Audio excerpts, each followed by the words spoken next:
Hey guys, I'm going to do my monthly Yesstyle haul. I didn't get a whole lot this month, and you guys are going to see why. I have a little bit of a surprise for you at the end. But the first thing I got was an eyeshadow duo, and so it comes with this light pale gold and a light nude beige champagne shimmery color. These are both shimmery colors.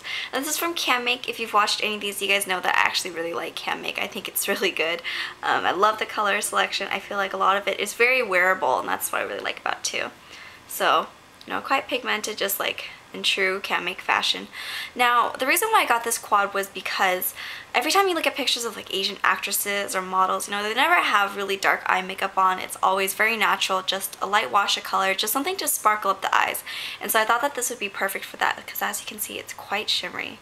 And so that's why I got that. It just makes your eyes go like ding ding ding, you know, that's how I wanted it. The second thing I got was also from Canmake. I just got this silver quad.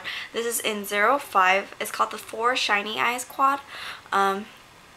So this is what it looks like. You get it all over lid color. You get a taupey brown, a darker silver gray, and then like a really, really dark silver gray color. And so I just really like this quad because even though I know in the pan it looks dark, when you wear it on your eyes, it actually makes a very wearable daytime smoky look.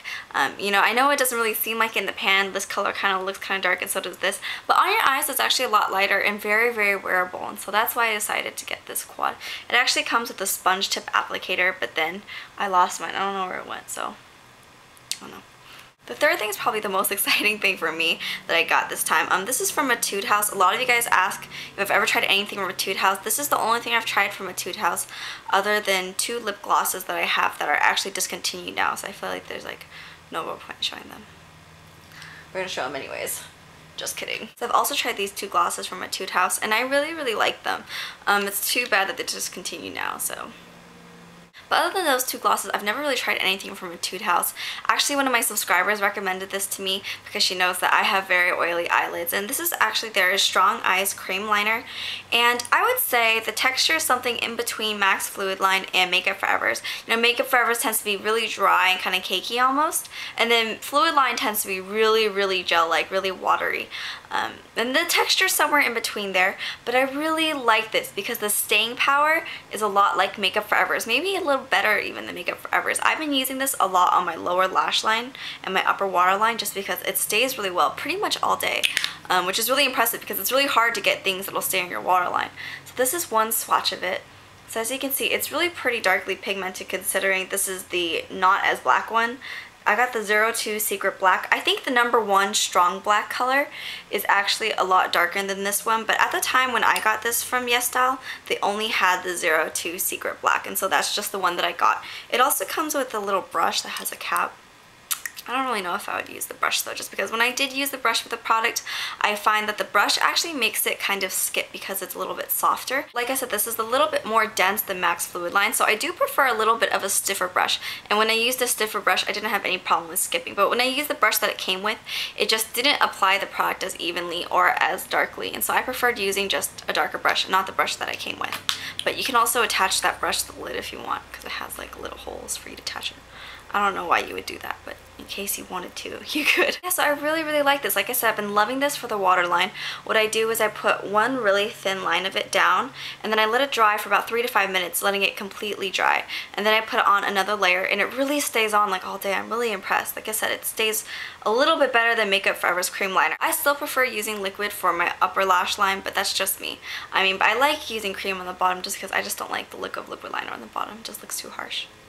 So I really, really, really like this. This has become my new favorite cream liner. I was really impressed because I feel like generally speaking, just being, you know, general and stereotypical, most Asian makeup usually isn't quite as pigmented, so I feel like in my head I just don't think that it's going to have quite as good staying power, but it actually has really good staying power. I was really impressed. So the last thing that I got is actually a limited edition product from Stuart. I think this is the only one they had on the site. I really don't know. But I guess the reason why I'm showing you guys this is if you guys ever wanted something like limited edition, not even Stuart. I mean, they had Stuart compacts that were like limited edition, the Bejeweled, those heavyweight compacts. But they also have, you know, a lot of limited edition Chanel stuff and Lancome stuff and YSL stuff as well. And this is what it looks like. It's just a little jewelry box. Like I said, I think this is the only one. I'll leave the link down in the description box anyways, just in case they restock, but I don't think they will. So here it has a little jewel on top. I just wanted something pretty to keep all my Stuart stuff in, honestly. I can't say that there was like a reason for this other than that. It's because it's so pretty. Now I'm going to show you guys the reason why I didn't really pick up anything or that much from Yesstyle this month. So my last Yesstyle video, you know, if you guys haven't watched it, I'll link it right here. Basically, I just did a really long review on all the Jill Stuart products that I had. And you know, I read all my comments, I do. And I was really sad when I was reading them just because a lot of people were like, oh, I really want to try Jill Stuart, but it's really expensive. And I agree, Jill Stuart is very expensive. You know, like I pay for all my stuff myself. I definitely, you know, I know how it feels and how it sucks when you're like, oh, I can't buy that right now, you know. And so I got an extra Milky Strawberry Quad for you, and I'll show you guys what mine looks like.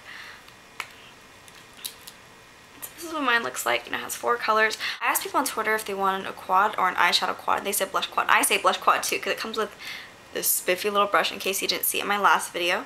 So everyone who comments on this video is going to be automatically entered to win this Jill Stuart quad. So I'm really excited. I'm probably going to choose the winner about a week or so, and it's going to be open international. I'll send it anywhere. I don't really care. So it's, yeah, I'll just send it anywhere. Okay, well, that is it. So I hope you guys enjoyed that really mini Yesstyle haul this time, and I will talk to you guys later. And links and prices, names of products, everything will be in the description box as normal, and same with swatches on my blog. I'll talk to you guys later. Bye.